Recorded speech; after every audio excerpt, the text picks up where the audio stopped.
C'était un jour de printemps comme les autres. Une mi-renarde de couleur orangée marchait dans une ruelle éloignée de sa ville. Elle avait déjà entendu plusieurs histoires disant qu'il s'était passé des choses horribles dans ce quartier. Des meurtres, des gens dealant de la drogue, des viols et autres. Elle avait beau être craintive, elle était tout de même venue. Elle était peut-être folle, elle se disait. C'est alors qu'elle remarqua du coin de l'œil une silhouette étrange près d'un arbre seul de la forêt à côté d'elle. Curieuse, elle agita une oreille et partit dans sa direction. C'est alors, avec effroi, qu'elle se rendit compte que c'était un cadavre pendu. Elle se rapprocha un peu, la main devant la bouche par choc. Elle toucha la main de la gamine morte. Elle était encore chaude. La mi-renarde baissa les oreilles par désespoir. Si elle était venue plus tôt, elle aurait peut-être pu la sauver. Elle sentit quelques larmes couler sur ses joues. Elle repartit en courant, aussi vite qu'elle le put. Elle ne voulait pas rester devant cette scène plus longtemps. Que lui était-il arrivé pour en finir de cette façon? Elle essaya de ne plus se poser de questions, sous peine de se rendre encore plus malade. Alors qu'elle marchait sur le trottoir de la rue, elle vit la nuit tomber. Elle se serra les bras afin d'avoir moins froid. En même temps, elle accéléra son pas, pressée de rentrer chez elle. Certes, ses parents l'évitaient et ne prenaient pas soin d'elle, mais elle se sentait en sécurité chez elle. Alors qu'elle était plongée dans ses pensées, elle ne remarquait pas le groupe de gens plus âgés qui était devant elle. L'un d'eux la remarqua et sourit. Hé fit-il. Regardez qui voilà.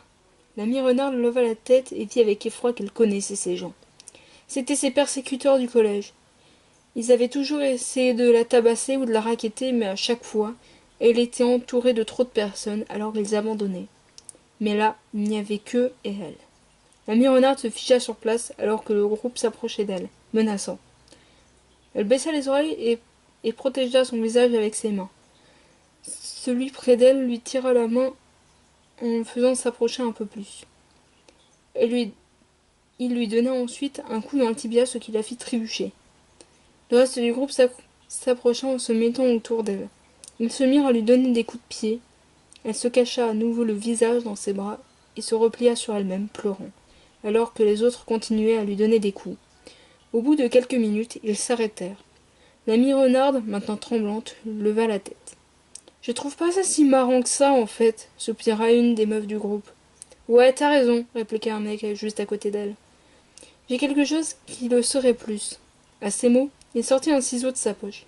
Il prit l'amie renarde par les cheveux, ce qui la fit se relever un peu. Il prit une de ses oreilles de renard par le bout et dans l'autre avec son autre main. Puis, c'est alors qu'il s'apprêtait à couper son oreille qu'il y eut un bruit. Tout le monde se retournèrent et virent quelqu'un. Elle était une mi-ours plutôt grande. Elle avait les cheveux noirs et les oreilles vertes claires. Elle portait un débardeur noir et un pantalon militaire. Vous allez la laisser tranquille, elle fit d'un ton dur. Et pourquoi demanda celui qui allait découper son oreille, l'oreille de l'ami renard. D'un air sarcastique. On n'a pas peur de toi, fit un autre derrière lui. À ces mots, elle s'approcha du groupe d'un pas lent. Certains du groupe riaient, se moquant d'elle. Quand elle fut arrivée près de celui victimisant la jeune fille orangée, elle lui donna un violent coup de poing.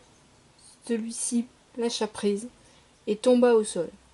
Avant qu'il eût le temps de se relever, elle lui donna un coup de pied au visage, ce qui le fit perdre connaissance. Tu te prends pour qui protesta un allié de celui qu'elle avait mis KO. Le reste du groupe se mirent sur leur garde, prêts à sauter sur la mi-ours. La mi-renarde effrayée se cacha derrière sa sauveuse. Celle-ci s'approcha des autres. Certains reculèrent par peur de se faire blesser. Les autres restaient là, prêts à attaquer. Les plus proches d'elle se firent violemment pousser sur le sol, tombant la tête la première sur un caillou. Ceux s'étant déjà mis de côté s'enfuirent. Les autres étaient un peu moins sûrs d'eux. Il n'en restait plus que deux. La meuf du duo prit un élan de courage et s'avança vers la mi-ours. Celle-ci lui donna un coup de genou dans le ventre qui la fit basculer, puis elle enchaîna avec un coup de poing dans la mâchoire. Le dernier restant ne savait pas quoi faire. Son aîné se rapprocha dangereusement de lui. Il s'enfuit donc. La mi-renarde était toujours cachée un peu derrière, tremblante. La mi-ours lui donna la main. Sa gadette la reprit volontiers et se releva. Qui êtes-vous demanda-t-elle. Je suis Sam, répondit l'ami ours. Et pourquoi m'avez-vous aidé? Parce que je ne supporte pas ce genre de personnes à s'attaquer à plus faible qu'eux. Et sinon, comment t'appelles-tu? Je m'appelle Vixen.